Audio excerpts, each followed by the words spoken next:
Xo'p, assalomu alaykum hurmatli YouTube kanalimiz obunachilari. Bugungi kvartiramiz o'rtada joylashgan ekan, ikkinchi qavat, zolotoy etajlar deydi. 3 xonalik. Mana shu eshigimizdan kirib kelamiz. Prixoshkamiz, yangi ta'mirlar, skvoznoy planirovka, eski domlar, 4 qavatli bo'lar ekan. Xo'sh, xonalarimiz 3 xonalik. O'ng tarafda ikkita xonamiz mavjud. Mana bittasi bolalarga yotoqxona qilib beramiz va yondagisini kattalarga yotoqxona qilamiz. Hamma xonalarimizda polimiz linoleum qilingan ekan. Xo'p, o'rtada kravat, mana chap tarafda garderobni qilib sharoit qilsak bo'lar ekan. Va balkonimizga ayollarimiz uchun oynalarni qo'yib, shu yerga konditsionerni o'rnatsak, hamma xonamizga yetadi.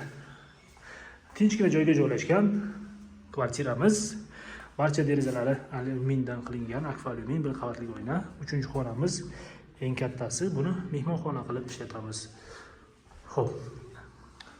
Bitta ukrainskiy pechka hamda konditsionerni o'rnatsak, xonamiz tappa-tayyor bo'ladi.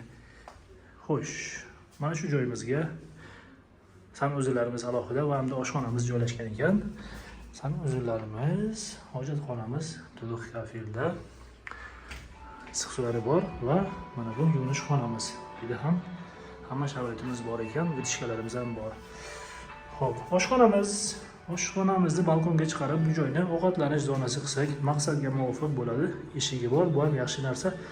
Ovqat xonalarga hidi ketmaydi. Va balkonga pishiriqlar zonasini qilibdilar. Mana bu xolodilnik joyi.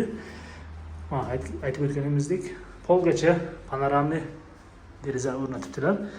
Va oshxonamiz ana shu joylashgan, hamma narsa bor. Bitta kir yuvish mashinani qo'yamiz. Moyka plitamda vitishkalarimiz bor. Ana shunaqa kvartiramiz sotuvga chiqdi. Hurmatli do'stlar, Samarqand shahar Frunze ko'chasi, Atlas yoki Astorning orqasidagi domlar bo'ladi. 4 qavatli eski domlar. Ikkinchi qavatida zolotoy etajlar deydi. 3 xonali kvartiramiz sotuvga chiqdi. Yangi ta'mir, hali yashalmagan kvartira. Narxi 26 ming dollar dedilar. Hamda ipotekasi bor ekan. Qiziqqanlar tezda aloqa chiqamiz.